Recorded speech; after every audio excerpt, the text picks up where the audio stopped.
Hello, everybody on the call. Thanks for joining. Let's wait a couple of more seconds, minutes before we can kick off.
All right, good day to all of you, and thanks for joining our webinar today on consumer education. Couple of housekeeping rules. Please be aware that your microphone and camera are deactivated. In case of questions, comment, please use the Q&A session, and we will be going through those at the end of the presentations. In today's webinars, we're going to take you through the important topic of consumer education within the automotive industry and how tailored education, strategic use of technologies, and actionable insight can enhance and empower customer experience, creating a loyal customer and increasing performance of automotive networks. Together with the experts speaking today, we will discover how personalized learning paths can transform customer experience and build customer loyalty.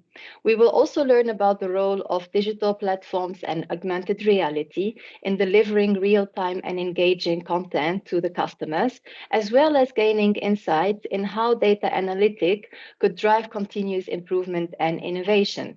We will also be sharing with you a few case studies and success stories, as well as looking at future directions and looking ahead together. I would like to start introducing our expert. My name is Muna Ayed. I'm Global Leader for Learning Solutions value stream, working for MSX International, alongside with expert David Laurie, Scott Giles, and Felipe Cruz. Dave, maybe you could start introducing yourself, please. Yes, certainly. Thanks, Una. My name's David Lowry, and I'm the Global Solutions Leader for our Learning Solutions value stream. Thanks, Dave. Scott? Yes, Mona. My name is Scott Giles, and I am the Global Solutions Leader for our Technical Information value stream here at MSX. Thank you very much, Scott. And we are also together with Felipe. Hello, everyone. I'm Felipe Cruz. I'm the Solutions Lead for the value stream Actionable Insights. Thank you very much for being here today. As you could hear, we are all working for MSX International, so we would like to start sharing some information about our company. Yes, thank you, Mona. So who are we, MSX? We have been working in the automotive and mobility space for more than 25 years now, across the globe with more than 30 locations. Usually we support our customers both operationally and intellectually. We have a wide range of solutions to increase sales performance, or to optimize operations, enhance consumer relations. And this is how MSX has helped the customers to improve their businesses in the past and in the present. Let's see some big numbers of MSX. Thanks. Look, our global leadership in automotive consulting spans multiple value streams, and that's reflected in our commitment to delivering exceptional educational content across over 64 countries. With over 300,000 call center cases managed, 150,000 days of dealer coaching, 200 technical publications, and over 200 hours of video and 15,000 hours of e-learning developed in the last year. Today, we're here to show you how this powerful combination not only enriches the learning journey, but also deepens the connection between brands and their customers, paving the way for an informed, engaged, and retained customer base. So I would like to pick up from you, Dave, using the word connection. So what connects all of our everyday exchanges with our OEM customer is the consumer, right? So basically rising consumer expectations are currently reshaping the market and the way how OEMs are selling vehicles. The technological innovations are driving changes towards more complex vehicles, which obviously drive changes on retailer environment and retailer and information retention. So I would like first to move and look into the vehicle complexity. As technology's overall advances, vehicles are becoming more digitally complex. This complexity can make understanding an operating vehicle system quite challenging for some of the users. However, it represents for us an opportunity for better client education. So going beyond standard educations, providing comprehensive solutions that range from detailer repair manuals to engaging learning content is very important nowadays. Having said that, we truly believe that exploring those educational resources will impact retailer environment in several ways.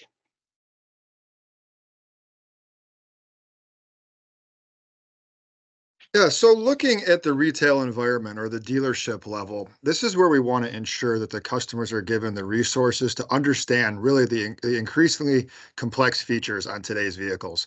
And this is done by giving clear and concise education. In order to do this, there's really a blend of both online and offline experiences, and this will certainly add to the convenience and accessibility of this information. Also, offering personalized services will certainly increase satisfaction and loyalty. An example of this may be a metropolitan or a city dealership. They'll offer unique services for this urban lifestyle, such as setting up navigation at the street view. Really, the goal is to have the dealership be the hub, serving the consumer throughout the life of ownership. So once we move outside of the dealership, I believe when we move on to the next slide, Dave will provide some insight.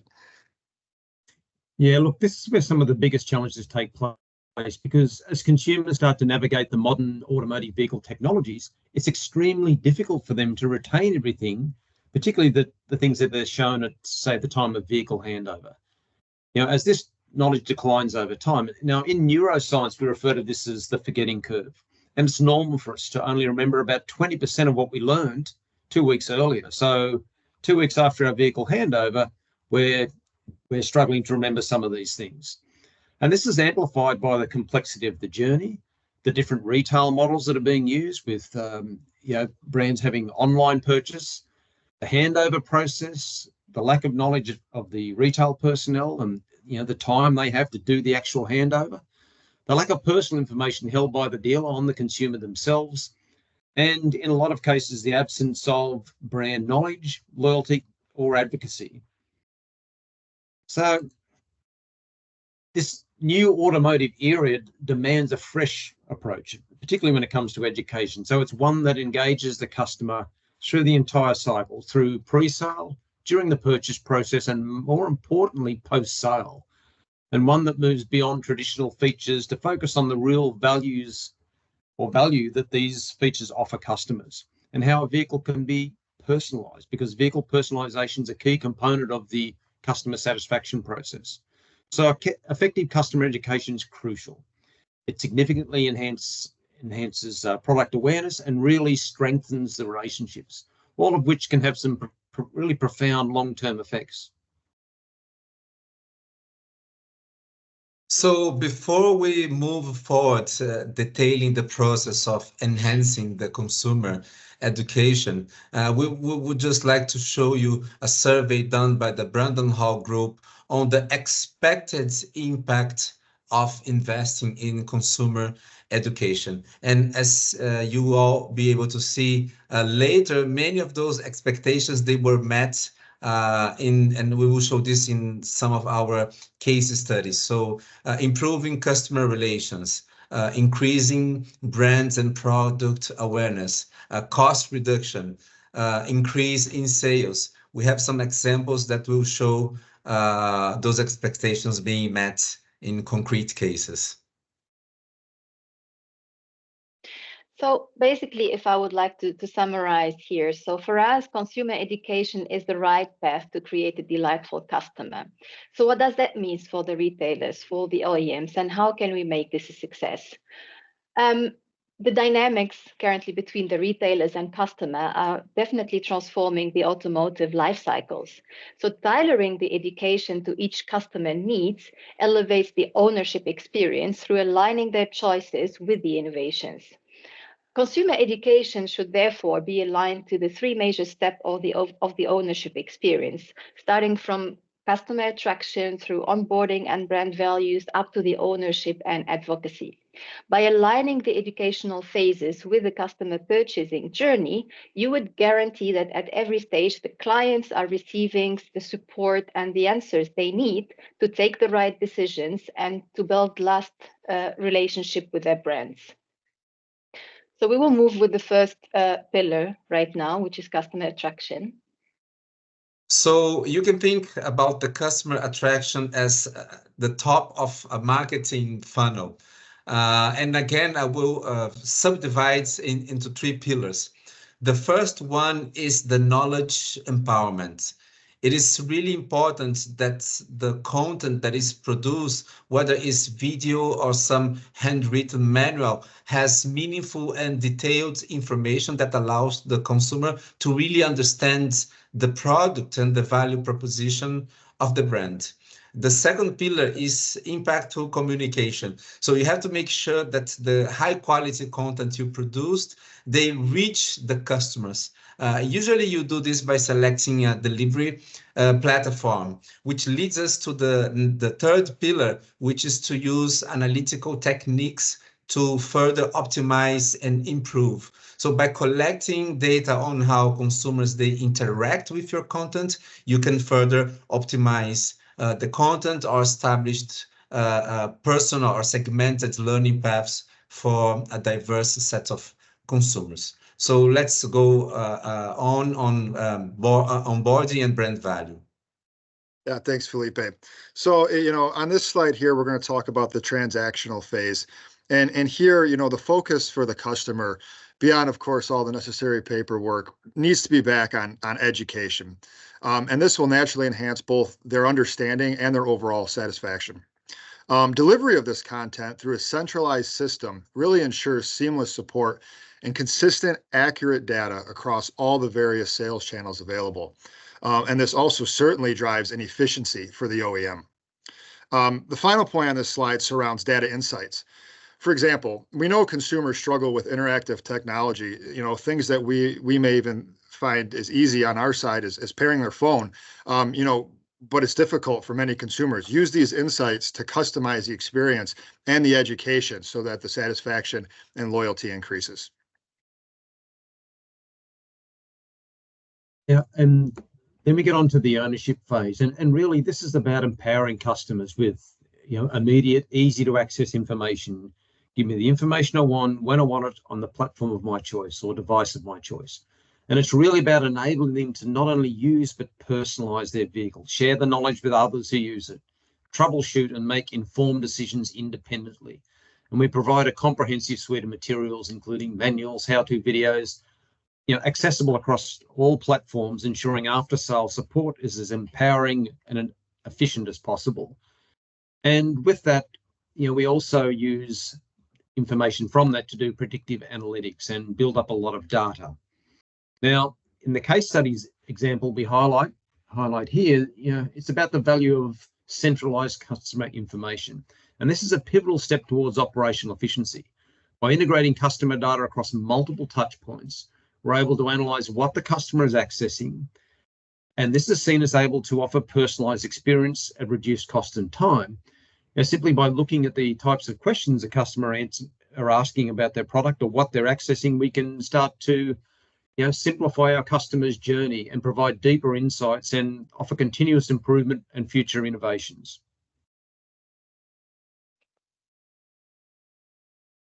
So in this next case study, we will show some of the expectations met from the previous slide on the expectations that were asked to people working in the automotive industry.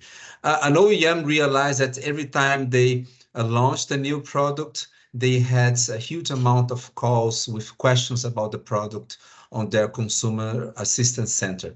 So MSX created a set of almost 220 very detailed and high quality how-to videos to fulfill questions and to explain deeply numerous aspects of their product. The desired effect was to reduce the number of calls in this consumer assistance center, and the measurable effect was that those calls, they were reduced by 37%. So if you make your operations more optimal, you can further reduce the amount of resources to run it. So you can reach cost reduction by educating your consumers with high quality content.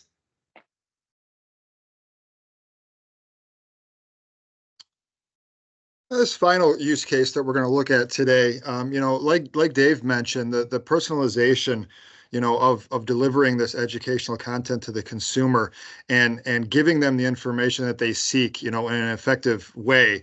This is our augmented reality vehicle manual. And this offers real-time information and interactive features. So what this is it takes a traditional vehicle owner's manual and utilizing the camera on your mobile device or your smart device to recognize vehicle components. The content is then delivered in a dynamic and inviting way. And it's delivered with a mix of text, images, how-to videos, guided tutorials, etc. Right? So all of the various channels of information can now be delivered this way, right? And it gives the customer what they're looking for and only what they're looking for.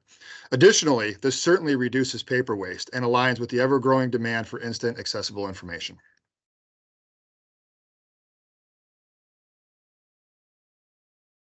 So our approach is holistic and it brings tangible results. As you can see, there is a mix of external impact and internal impact. In the external impact arena, we can talk about the enhanced engagement as the consumers, they understand much more, and if they interact with the educational material, they engage themselves in the process of learning about the new product. It also drives loyalty, and loyalty has a proven long-term impact on consumer relationship. The last part is increase brand awareness, as those educated consumers, they really become brand advocates. On the arena of internal impact, we can mention again the cost reduction, because the OEMs, they invested a lot of time with consumer assistant related activities. But as we advance in technologies to educate the consumers, the needs of those operations decreases more and more.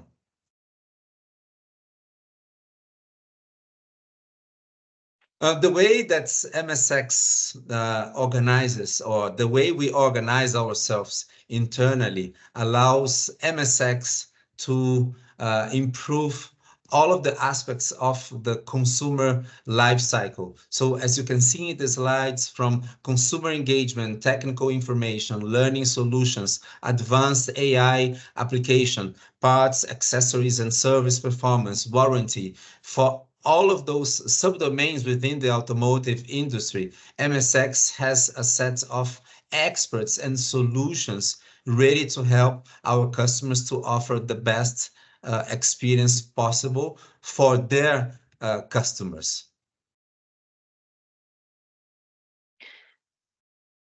Yes, so thanks, Felipe, thanks, Scott and Dave. As we are reaching the conclusion of our webinar, so let's summarize our vision at MSX. We empower our clients to deliver an exceptional educational experience to the end users through the three pillars you see on the screen. The first one is about innovative platform to frame the content. The second is analytics and data insights to visualize complex data and identify critical improvement paths.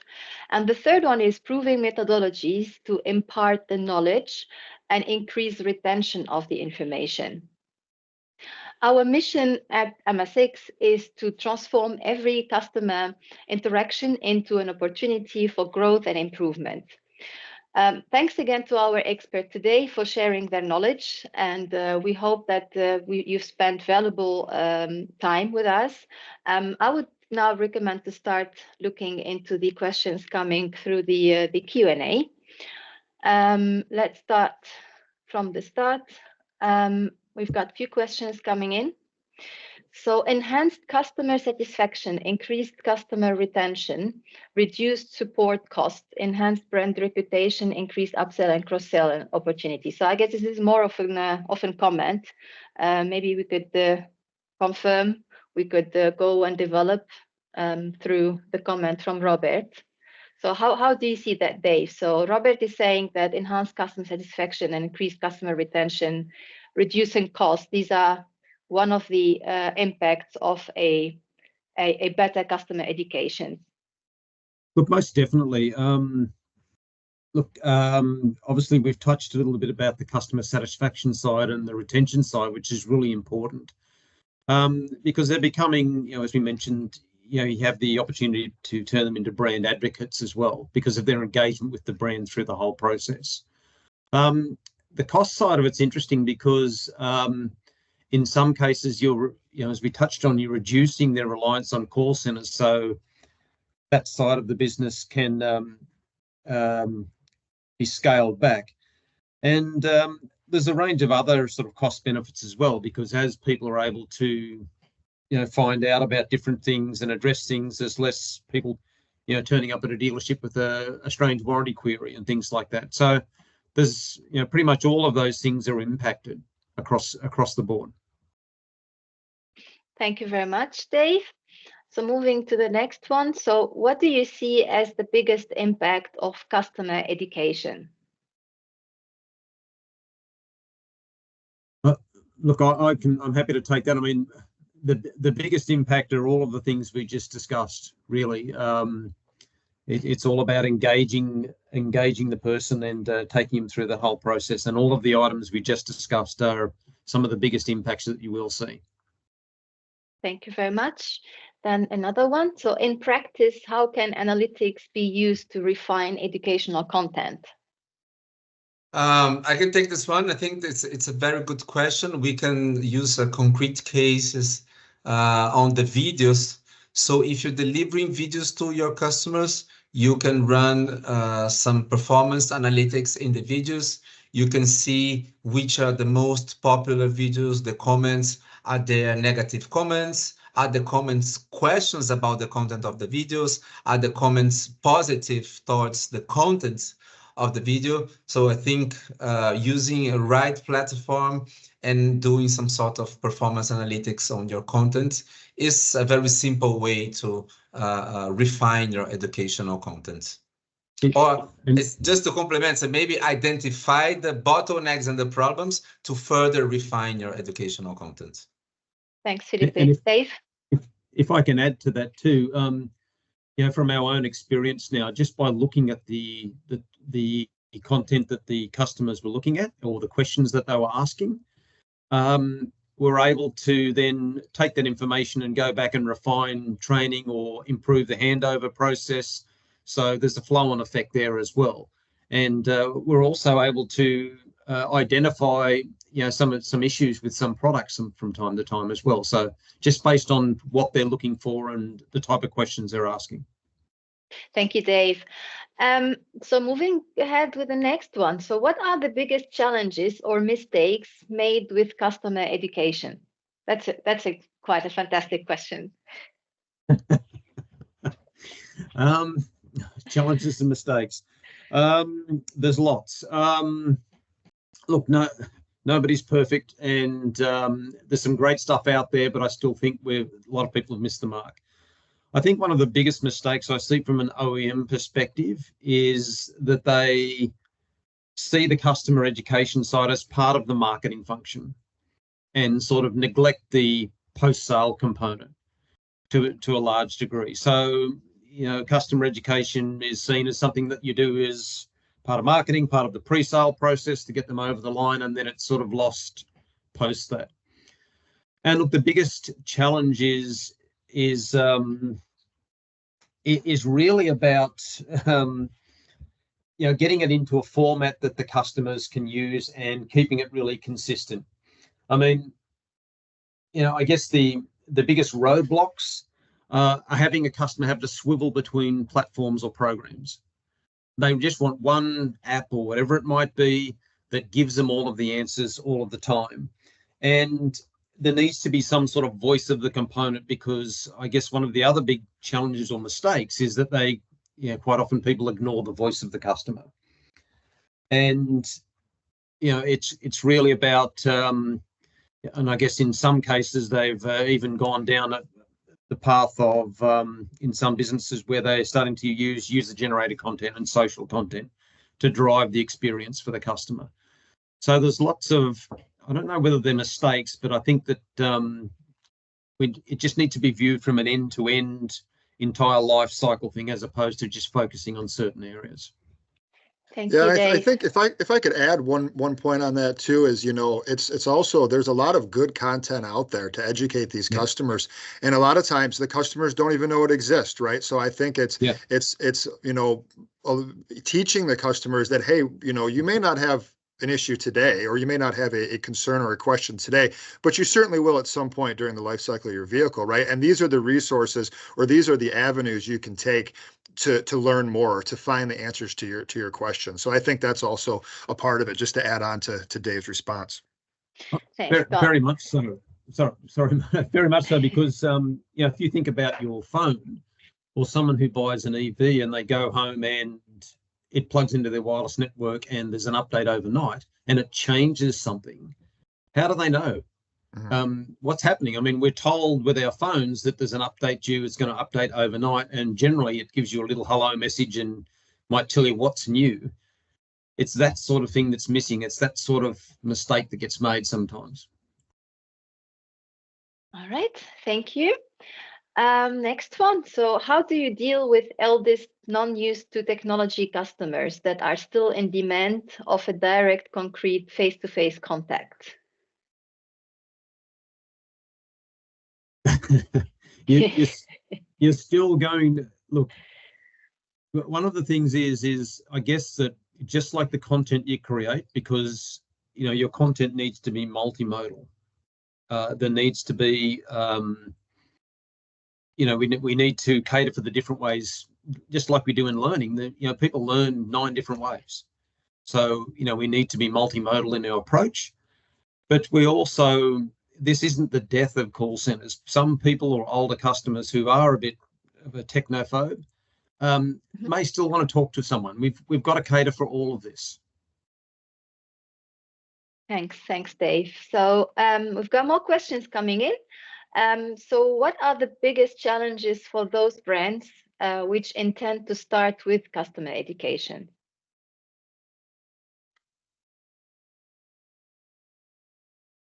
The biggest challenges for those who want to start doing it? Yes. Just I guess alignment. Like the disruptors, or I guess for those guys, I mean, this is even a more challenging topic.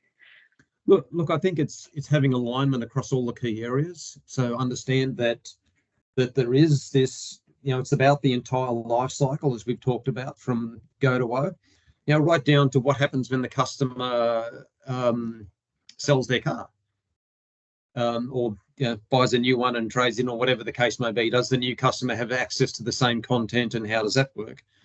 So it's really about understanding the end-to-end solution. It's understanding that how are we going to, what's our strategy for the engagement, what's our strategy for the technology, and what's our delivery strategy? How are we going to manage and monitor this ongoing? Because there's so much that can be done with this, providing it's done right. And if there's one place where they go to get all of their information. Yeah, thanks, Dave. So more question, I think this is more related to analytics. So what are the main customer challenges you've experienced when it comes to data and analytics? How did you overcome those challenges? I can take this one. I think a big mistake is assuming that you can do it even if you don't have the expertise. In this case, I would recommend you to come to MSX to get the expertise of running those operations, because nowadays it involves more than just creating content or creating a manual, maybe comparing how things were like 30 years ago. It actually involves investing in platforms that they deliver the content, analysts that will do analysis on the consumer behavior, the interaction data. The interaction might not even be just videos, so even more complex ways of educating are available. So it is really complex, and it requires time, investment, and expertise. I would say that in general terms is not to underestimate the importance and the complexity, because it might be seen as something that is simpler. We just have to create videos for the consumers, and it's in practice, it's not like this. We know pretty well. So I think to overcome the challenges, it really depends on your journey. So if you look, if you come to MSX, maybe you have less challenges because we faced those challenges before, so we are ready to help. But if you want to do it yourself, it really depends on how you decide on starting to do it. Yeah, thank you very much. So we've got greetings from Spain and the question. So how do you feel or see the future of on-site trainings?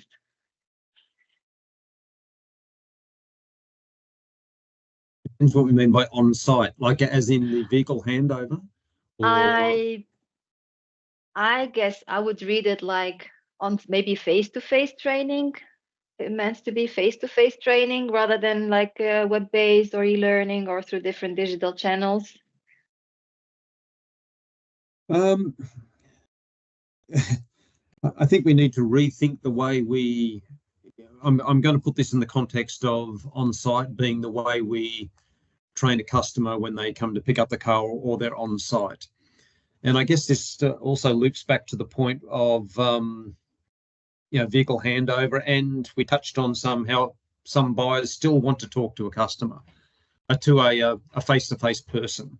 The whole notion of having moving away from, or having handover consultants, or what we might call an ownership consultant, I think that's part of this whole process as well, because they're there to show people where to find the information. So it's more about then, when at vehicle handover, it's showing them how to access the information, like teaching them to fish, as opposed to just showing them an array of features and benefits that they're probably going to forget.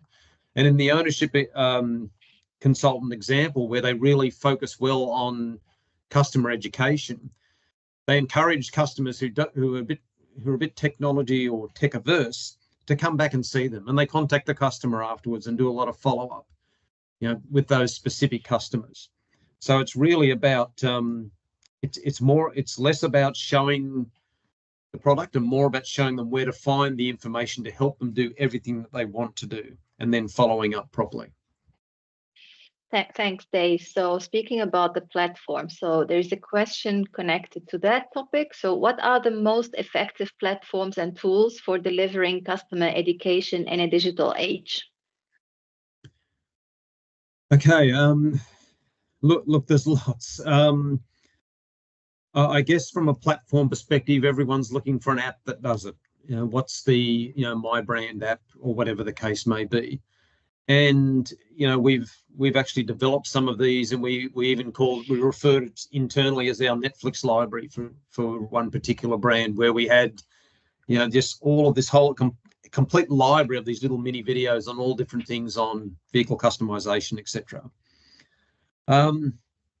But look, it needs to go beyond that. Video is popular only because we've become conditioned to it, and because we can. If we're doing something in the car, like if it's, we use the example of pairing a phone or whatever it might be, we can pause the video and then do the function and then start it again and do the next bit. I mean, we all do this, but that's not to say that we shouldn't be providing a range of other things as well outside of that. Things like there's some very clever stuff we've done with PDFs and interactive PDFs and some of the other content that we can put out there that's available that will really help the customers and engage with the customers. And we've experimented with quite a few of these. Yeah, I think one of them on there to add to that, Dave, would be like a guided tutorial that we've put together, right? Yep. Where the customer drives the next step, meaning, you know, a video is great and I you know, it's definitely a useful tool, but you have to pause, right? And then you have to pick back up and remember. Whereas the guided tutorials that we've put together for our customers, you know, the customer drives that and they can skip, Yeah. they can move back, they can go from side to side. So I think it's a healthy mix of, you know, whatever that customer, that end user, you know, wishes to view their educational content on. Mm-hmm. Right, thank you very much. So next question, what is the impact of this short, medium-term process of educating the customer after they left the dealership on the handover process in situations? So I guess this is about so at the last phase, basically, of the customer journey. So when the customer bought the product, so what is the process of educating those customers? Look, our examples, as I mentioned, we've given them, we've done it quite a few different ways, but really it was about giving them an application that gave them access to a video library. It let them, one of the things we worked on was the ability to type and so instead of them fishing through scanning a whole bunch of videos, they were able to go to their specific model and then they could actually type a question and it brought up what they needed to using natural language and a few other things to fast track them through that process. And that was very popular. So it's really about just give them access to the information and in the best manner possible and as quickly as possible. Thank you, Dave. There are more questions coming in. So how can businesses effectively implement customer education programs to enhance user experience and support and reduce support inquiries? Through all of the things we've just spoken about, which is just adopting an end-to-end approach. And you know, it's really about giving access to the customers. And I think that you know, as we've touched on, you're never going to get it. It's very difficult to get it perfect, but that's where the analytics and the other things that you know, Scott and Philippe have spoken about, because we need to learn with our customers then, because it's about giving them access to all of this great stuff. And, you know, as I said before, teaching them to fish and showing them where they can find all of these things. But at the same time, we need to be seeing what they're doing. And we need to be learning from what they're asking and learning from what they're looking at and looking at the content and continuously evolving and improving. And as I said, there's already cases where they're starting to use user-generated content, and they're, you know, reaching out to customers to say, hey, we've noticed you've looked at this a few times.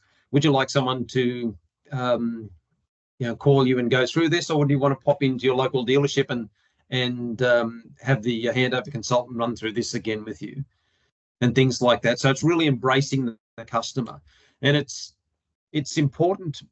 It's getting more and more important because, you know, as we go down, as the cars are getting more and more tech in them, and they're getting more complex by the day. And yes, a lot of it's simple, and it's for most of us, and it's done through things. There's a lot of people who struggle with it, and also, you know, we have situations now where you know, vehicles are purchased online. They might go to a centre to pick the vehicle up, and they're given a very short, you know, 30, maybe 40-minute handover. People are time poor. They don't have a lot of time to sit through a full handover process.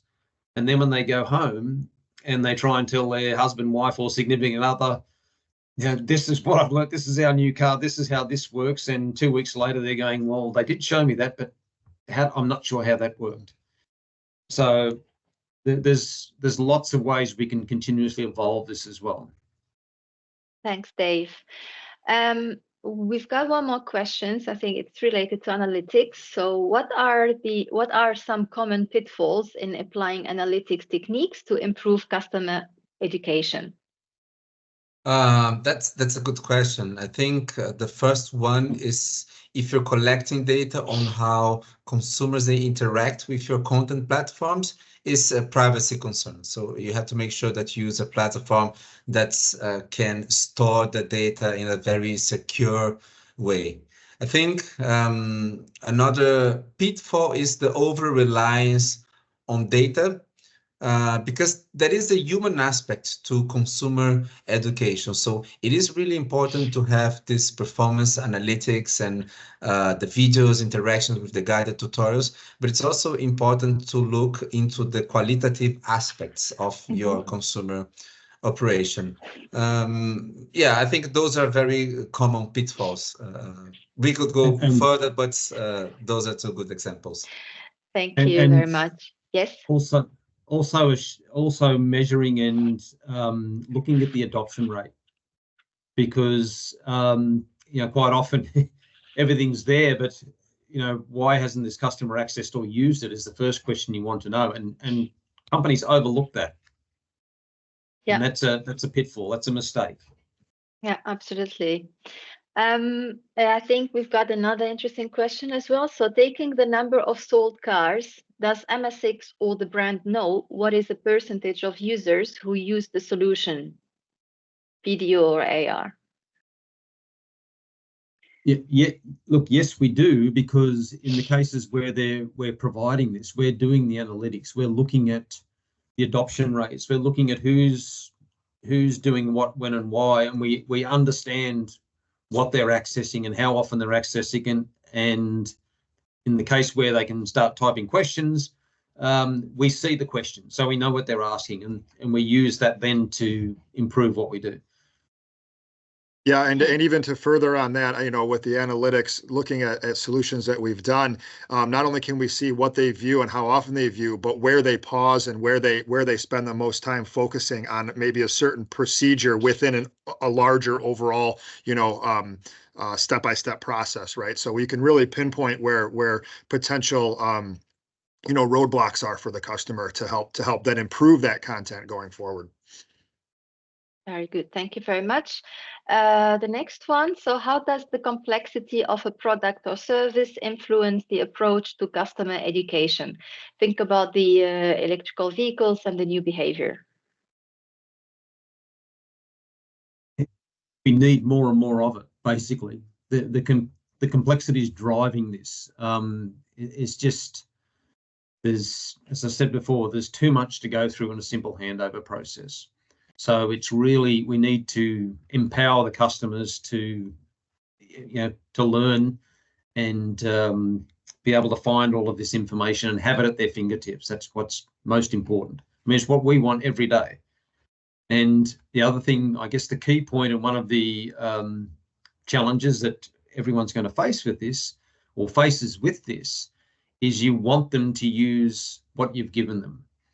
You really want to make it usable because you want them to access this. The last thing you want them to do is then to go to places like YouTube and do other searches.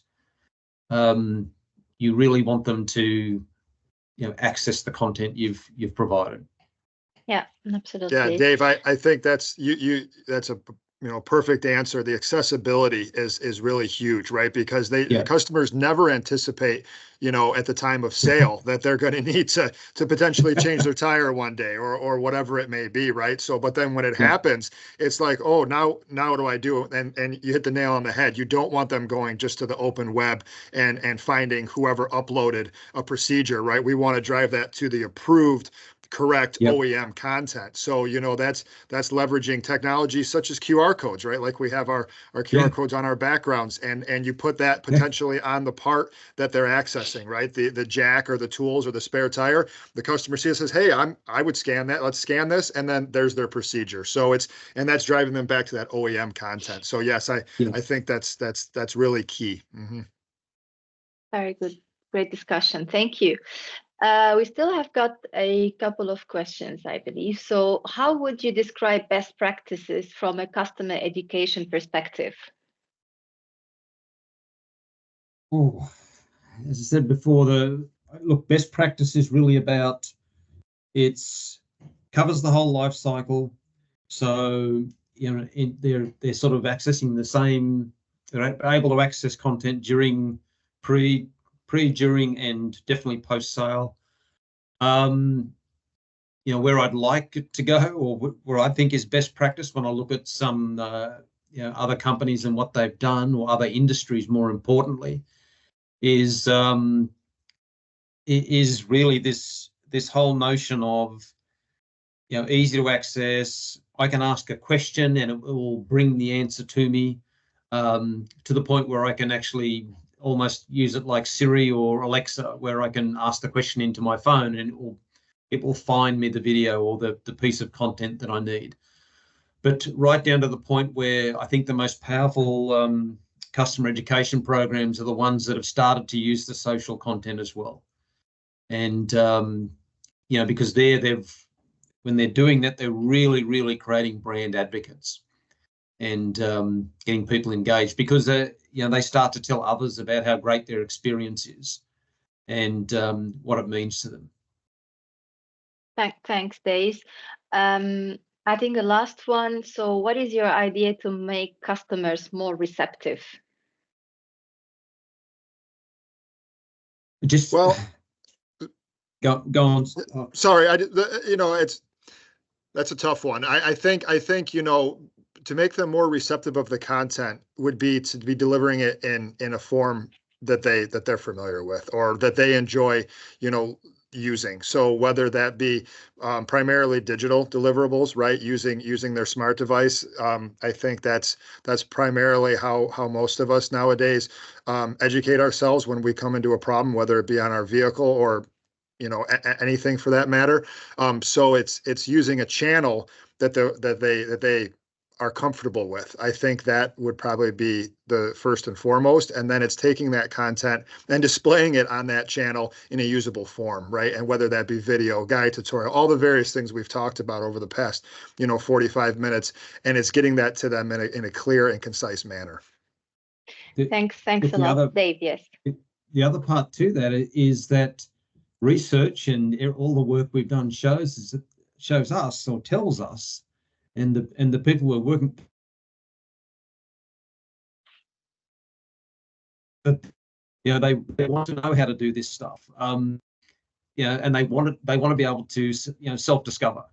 Some of them feel a bit silly. They don't want to ring the call center. They don't want to do this, or whatever the case may be. So this is what they want. They just want to, give me the answer, tell me how to do this, without having to make a phone call or drive to a dealership, or whatever the case may be. And you've only got to look at a couple of other industries to see how the impact of this and how important it's just part of the way they operate now. Thank you. Thanks, Dave. Thanks, Scott. Thanks, Felipe. Thank you all for joining us today. I know that if you've got any additional questions or comment, please use the email address you see on the screen. You could also simply scan our QR code and get access to our contact details. Please be aware that this webinar will also be uploaded on all MSX International social media profiles. Thanks again for joining, and see you next time. Bye-bye. Bye. Thank you. Bye.